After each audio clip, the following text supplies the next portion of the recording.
Rian Wijaya ambruk di tengah rapat Dewan Direksi di Gedung Pencakar Langit Jakarta. Naasnya tersengal saat dokter mengumumkan penyakit jantung kronis yang sudah lama disembunyikannya. Saya tidak punya waktu lagi untuk pura-pura, gumamnya di ranjang rumah sakit mewah itu malam harinya. Tak disangka, keputusan yang diambil Rian selanjutnya justru mengguncang seluruh keluarganya dan masyarakat sekitar. Pagi berikutnya, di rumah besarnya di kawasan Pondok Indah, Rian memanggil pengacara pribadinya. Saya ingin secara resmi menerima 4 pemuda sebagai bagian dari keluarga saya, katanya dengan suara lemah tapi tegas. Keempat pemuda itu bukan anak kandung. Mereka adalah Andi, Bima, Cakra, dan Dimas, pemuda-pemuda yang selama ini Rian bantu diam-diam melalui yayasan rahasianya karena mereka semua berbagi rahasia yang sama, mereka gai di negeri yang masih banyak menatap sinis. Andi, 22 tahun, anak sulung dari keluarga pedagang Surabaya yang mengusirnya setelah ketahuan dekat dengan teman laki-lakinya. Bima, 25 tahun, seniman Bali yang hidup terasing karena desanya yang masih memandang orientasi seksual sebagai kutukan. Cakra, 20 tahun, pemuda Aceh yang melarikan diri dari tekanan keluarga besar yang mengancam akan mengobatinya. Dan Dimas, 28 tahun, gurus di pinggiran Jakarta yang pernah menjadi kekasih rahasia Rian bertahun lalu sebelum akhirnya mereka memilih jalan persahabatan murni. Keluarga besar Rian yang berkumpul di ruang tamu langsung heboh. Kau gila, Rian. 4 pemuda gai. Kau mau hancurkan nama keluarga kita, teriak kakak perempuannya, Ibu Sinta. Ayahnya yang sudah tua hanya diam, tapi matanya penuh kecewaan. Rian tersenyum tipis meski dada sakit. Mereka sudah seperti anak saya. Dan saya sudah lelah menyembunyikan siapa saya sebenarnya. Malam itu keempat pemuda datang dengan tas sederhana. Andi yang pertama memeluk Rian pelan. Kami akan jaga Bapak, katanya lirih. Saat itu Rian merasa untuk pertama kali dalam hidupnya, ia tidak sendirian lagi. Tapi di balik kehangatan itu, badai baru mulai. Berita cepat menyebar di kalangan elite Jakarta. Mitra bisnis menelepon, beberapa membatalkan kontrak. Media sosial ramai dengan komentar miliarder gila, mengumpulkan gai di rumahnya. Rian hanya bisa berbaring sambil mendengar Andi membaca berita itu dengan suara gemetar. Di dalam hati Andi sendiri, keputusan ini membangkitkan kenangan pahit. Malam ia diusir dari rumah orang tuanya di Surabaya, hujan deras membasahi bajunya saat ia berjalan tanpa tujuan. Bapak, saya takut kita hanya akan menyusahkan Bapak, bisik Andi suatu malam. Rian menggenggam tangannya. Kalian justru memberi saya alasan untuk bertahan. Sementara itu di kamar sebelah, Bima duduk di depan kanas kosong. Ia ingat betapa desanya di Ubud pernah membakar lukisannya karena terlalu lembut untuk laki-laki. Kini ia berada di rumah mewah ini, tapi rasa tidak aman masih menggerogoti. Cakra, yang paling pendiam, sering terbangun malam karena mimpi buruk tentang ayahnya yang mengancam akan mengirimnya ke pesantren pembinaan. Dimas, yang paling dewasa, menjadi penengah. Ia yang memasak bubur untuk Rian setiap pagi, sambil menceritakan hari-harinya mengajar anak-anak yang tak tahu rahasianya. Kita harus kuat bersama, katanya pada ketiga pemuda lain. Hari-hari pertama berlalu dengan ketegangan. Keluarga Rian mengirim pengacara untuk membatalkan adopsi tidak resmi Dini. Rian menolak. Ini pilihan saya yang terakhir. Malam itu saat Rian tidur, keempat pemuda duduk melingkar di ruang keluarga. Andi menangis pelan. Saya tak pernah punya ayah yang menerima saya apa adanya. Bima memeluknya. Sekarang kita punya. Saat itu, ikatan di antara mereka mulai terbentuk bukan hanya sebagai anak angkat, tapi sebagai keluarga pilihan yang saling melindungi di tengah dunia yang belum siap menerima. Seminggu kemudian kondisi Ryan membaik sedikit, tapi dokter memperingatkan, stres bisa membunuhnya. Keempat pemuda langsung mengambil peran. Andi yang paling muda rela meninggalkan pekerjaan paruh waktunya di KAI untuk mengurus obat-obatan. Bima mulai melukis lagi, kali ini potret Ryan sebagai hadiah. Cakra belajar memasak menu sehat dari Dimas. Tapi di balik rutinitas itu, konflik batin masing-masing mulai muncul. Andi menerima telepon dari ibunya di Surabaya. Kamu ikut orang kaya yang aneh itu. Pulanglah, kami makan kalau kamu mau berubah. Andi mematikan telepon dengan tangan gemetar.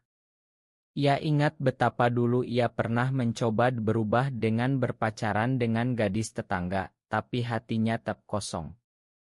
Malam itu ia cerita pada Bima di taman belakang. Saya capek bohongi diri sendiri. Bima yang sedang menggambar bunga Kamboja menatapnya lama. Kamu tidak perlu berubah, Andi. Kita di sini untuk saling mengingatkan itu. Ada kehangatan baru di antara mereka, bukan cinta romantis yang tergesa, tapi pengertian mendalam yang membuat Andi tidur nyenyak untuk pertama kalinya dalam bertahun-tahun. Sementara itu Cakra menghadapi masalah lain. Kerabat jauhnya di Aceh menelepon, mengancam akan melaporkan Ryan ke polisi dengan tuduhan merusak moral. Cakra menangis di kamar mandi. Dimas menemukannya dan memeluknya tanpa kata. Kita hadapi bersama. Ingat, Bapak Ryan pernah bilang kita bukan beban.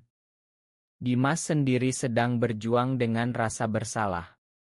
Dulu ia meninggalkan Ryan karena takut skandal merusak karier mengajarnya. Kini ia kembali sebagai sahabat, tapi hati kecilnya masih merasa telah mengkhianati cinta lama. Berita di media semakin ramai. Sebuah tabloid online menulis miliarder Gai Jakarta mengumpulkan anak angkat sesama jenis. Mitra bisnis Ryan mulai mundur satu persatu. Ryan memanggil keempat pemuda ke kamarnya. Kalau kalian mau pergi, saya mengerti. Andi langsung menggeleng. Kami tidak kemana-mana. Malam itu mereka berempat bergantian menjaga Ryan yang demam tinggi. Bima membacakan puisi yang ia tulis tentang rumah yang tidak meminta kita berubah. Cakra menyanyi lagu daerah Aceh pelan. Dimas memegang tangan Ryan sepanjang malam. Keesokan harinya, Ibu Sinta kakak Ryan datang dengan pengacara. Ini akan hancurkan perusahaan keluarga, teriaknya. Ryan hanya tersenyum lemah. Perusahaan bisa dibangun lagi. Tapi keluarga yang saya pilih ini, tidak. Pengacara pergi tanpa hasil. Tapi di dalam hati Ryan, ia tahu perjuangan baru saja dimulai. Andi yang mendengar perdebatan itu merasa untuk pertama kali ia punya ayah yang mau berkorban demi kebahagiaannya. Malam itu ia menulis surat untuk ibunya di Surabaya. Ibu, saya bahagia di sini. Saya tidak sakit, hanya berbeda. Ia tak tahu apakah surat itu akan dibalas, tapi ia merasa lebih ringan. Bulan kedua, kondisi Ryan stabil tapi dokter melarangnya kembali ke kantor. Keempat pemuda mulai mengatur hidup baru. Andi dan Bima membuka usaha kecil online menjual lukisan Bima dan desain Grace Andi. Cakra membantu di dapur dan belajar desain website. Dimas tetap mengajar pagi hari tapi pulang lebih cepat untuk mengantar obat Ryan. Ikatan mereka semakin kuat. Suatu sore di teras, Bima mengaku pada Andi, saya dulu takut jatuh cinta karena takut ditolak lagi. Andi memegang tangannya. Saya juga. Tapi di sini kita belajar berani. Mereka tidak buru-buru memberi label, hanya saling ada di saat susah dan senang, itu sudah cukup. Namun pengkhianatan datang dari tempat tak terduga.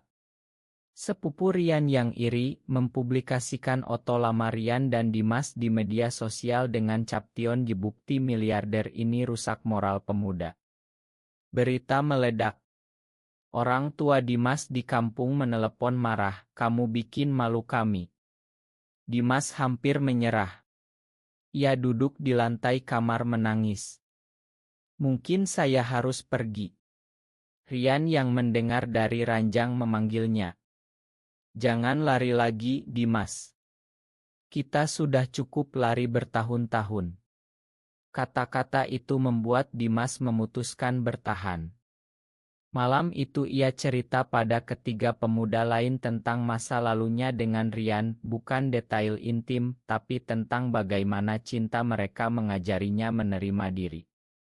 Cakra mendapat ancaman lebih serius. 2 orang dari Aceh datang ke rumah, ingin menjemput Cakra. Andi dan Bima berdiri di depan pintu.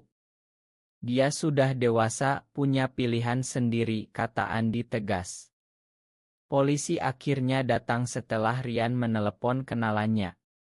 Kejadian itu membuat Cakra sadar, ia tidak lagi sendirian. "Terima kasih, Kak," katanya pada Andi sambil memeluk. Di tengah krisis, Rian memanggil notaris. "Saya akan bagi sebagian harta untuk kalian berempat, bukan karena kasihan, tapi karena kalian sudah memberi saya keluarga yang sesungguhnya." Keluarga besarnya semakin marah. Ibu Sinta datang menangis, "Kau lebih pilih orang asing daripada saudara kandungmu."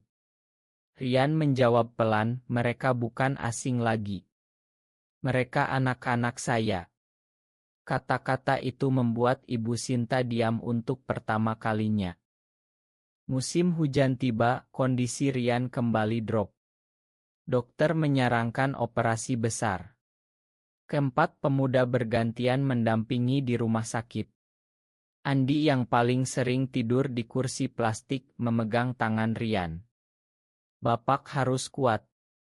Kami masih butuh Bapak untuk belajar menjadi pria baik." Bima melukis di samping ranjang, menciptakan seri lukisan tentang keluarga yang dipilih. Cakra belajar doa-doa untuk kesehatan. Dimas mengurus semua dokumen asuransi dengan telaten.